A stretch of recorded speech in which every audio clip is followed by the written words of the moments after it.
สบายดีพ่อแม่พี่น้องบ่ทุกคนทุกคนเด้อมื้อนี้หันพากันมาตึกเบ็ดอีกแล้ว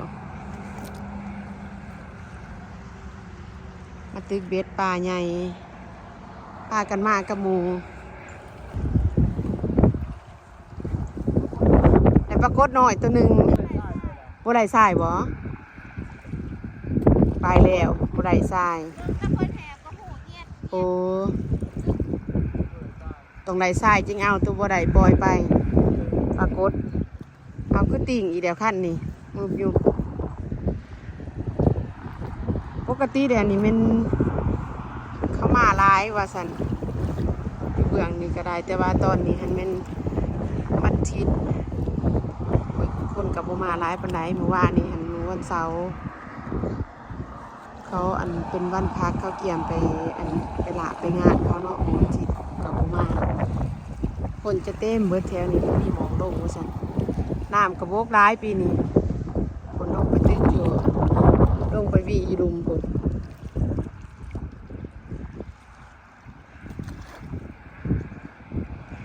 ส่วนอ้ายก็นั่งเฝ้าเบ็ด นั่งเฝ้านั่งแย่งคันเบ็ดจะน้อยก็แห้งๆจะนะก็ได้ปลาใหญ่ดอกโอนคือเนาะแต่ได้บริการว่าของแท้ได้คือได้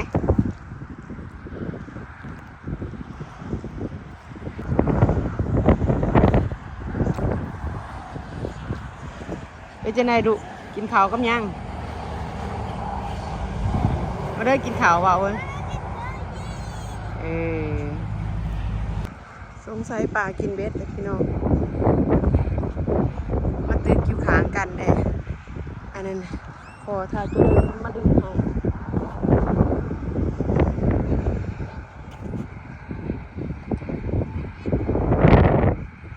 เป็นจังไดเฮ้ยคือนักแท้เนาะ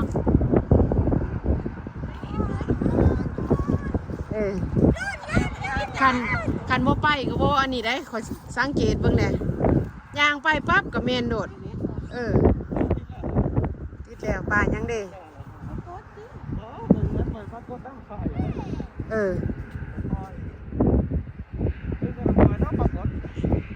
หาเบิ่งเด้อพอถ้าโจแล่นต้นว่าหัวเทแม่นบ่เฮ้ย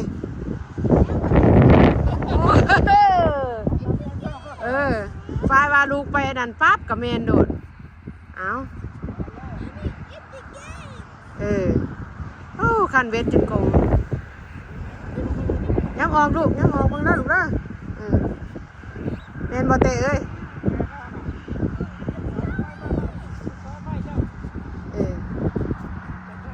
โอ้จนโกงโอ้หลากเลยนะหลากแกเลยคุณเข้ามาแดงเข้ามาแดงเข้ามาแดงแม่นเดียวแม่นเดียวโอ้พี่ก่อนคุณนะไปแล้วตัวบักไงซะเลยโอ้เตะขาดร้ายเฮ็ดแล้ววันนี้กุ้งย่างให้นี่โอ้กุ้งธรรมดาโอ้ขาดร้ายจะคล้องเพิ่นไปนั่นไปเบาปุ๊บกับแมนโดดพอตะโจเห็นแน่นยังไงเด้อนี่แล้วกินไว้ขนาดเด้อมื้อนี้ขั้นนี่ชี้โตนะซีโตบ่โอ้ขั้นอย่างเฮ้งได้เลยได้เด้ร้านเฮาเอามานมาแล้วจานขนาดเนาะดูกนี้ปั๊บเจ้าของพอตะโจแน่แม่นก็แล่นยังไงเด้อเฮงแล้วพี่น้องเอ้ยเฮงแล้วมาแล้ว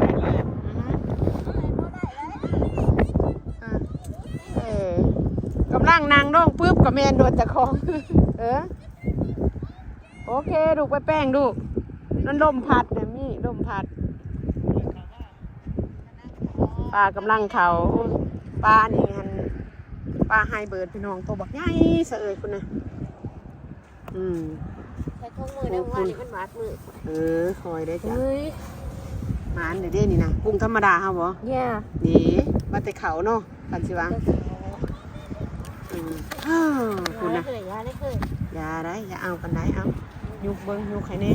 จักบาทปลาเฮงนี่เดี๋ยวอย่าดีดเดี๋ยวว่าใจเย็นๆจะโอ้ทำมันเริ่มนี่เฮาคืออยู่ได้เตะเอ้ยใหญ่ใส่กุ้งธรรมดาเด้อกระไดมันเป็นกุ้งแต่กุ้งถอยหลังมันก็เอาแนวนี่เด้กัดไป2 ตัวปลาโป๊ดตัวหนึ่งปลานี่ตัวหนึ่งแบบนี้ลมสวยๆคนนี้ลมจังสีขาวแห้งเอาเฮงๆอีกเบิ้งน้ำโศกได้นี่ กูเอาโศกเอามาอันไห้ได้นี่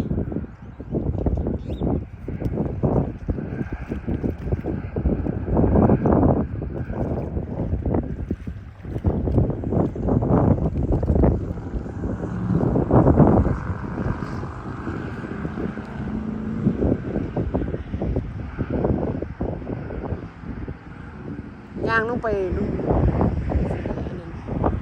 เชียงแหวเพราะว่าน้ำบก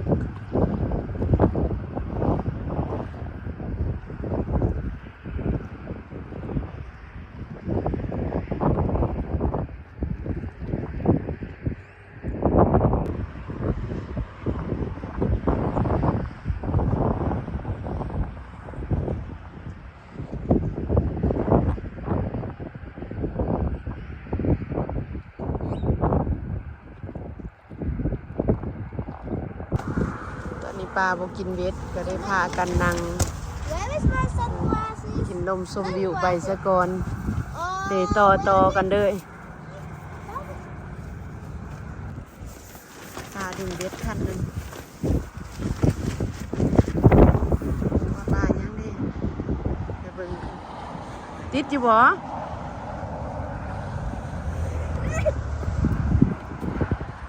ปรากฏบ่เนาะหรือปลายังดิฮะโอ้บ่มีหยังมันดึงซื่อๆบัดแต่บับโอ้ปลาเยลโลแบดบ่มันดึงซื่อๆได้เด้เด้ปลาน้อยกิน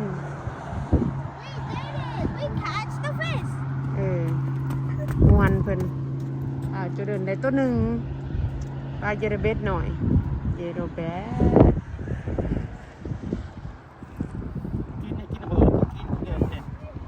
ดึงยุดได้ตัวน้อยๆอยู่เพิ่นหากันปานปลาใหญ่กินปลากินเบ็ดนี่แหละพี่น้อง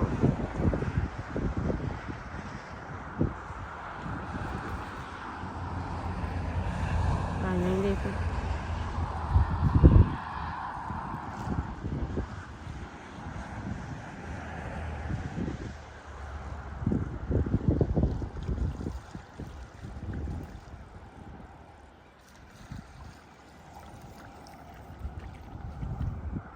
ปลากดและปลากดไหลสายอยู่ว่าซ้ำไหลวะจุ่มน้ำในที่จะกวาดสายหน่อยไหลสายอยู่ดีงามมาสั่นมากกว่านี้เอาก็จะเป็นลมเพื่อหาแปลงกันเอายาว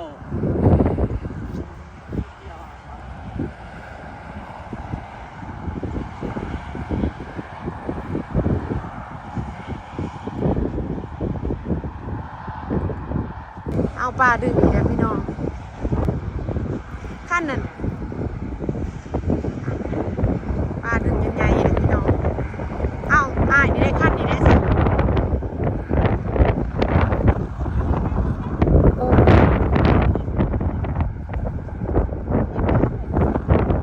แม่นี่เดี๋ยวบอสนี่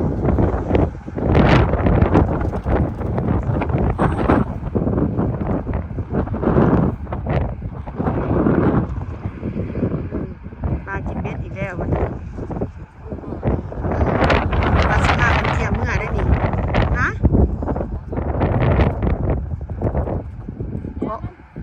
ยาก็กะยาจึงคอยปลดเอาเพราะจะเป็นป่าใหญ่กำลังกูเวทว่าสิเมื่อคักๆได้นี่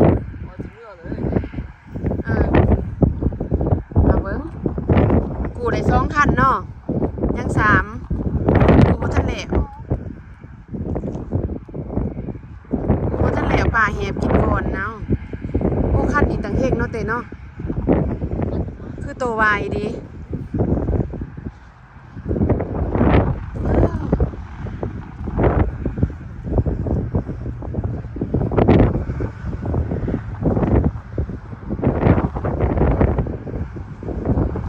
ดึงเขาจุยๆเลยกุ้งมันซื้อไม่มาว่าดีบ่กุ้งซื้อไม่มาว่าดีบ่กุ้งฮะโอ้อันนี้ซื้อแต่ทิศแล้วคุณเจ้าของ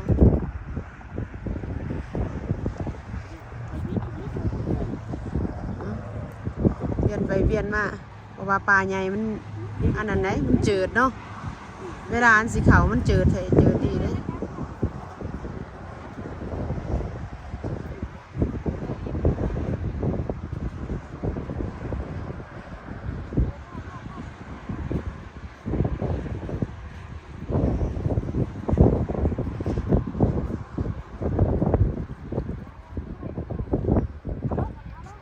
เด่นเลยเห็นเดียวแม่นบอตัวนี้บอโอ้เด่กับตัวใหญ่เด้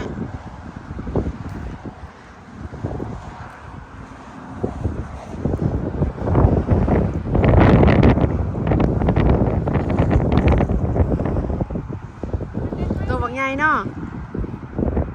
ตัวบักใหญ่ได้หัน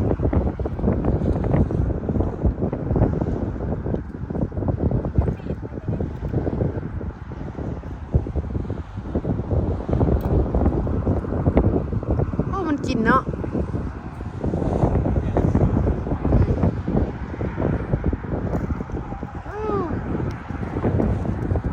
งามดีตัวบางใหญ่ขาวสวย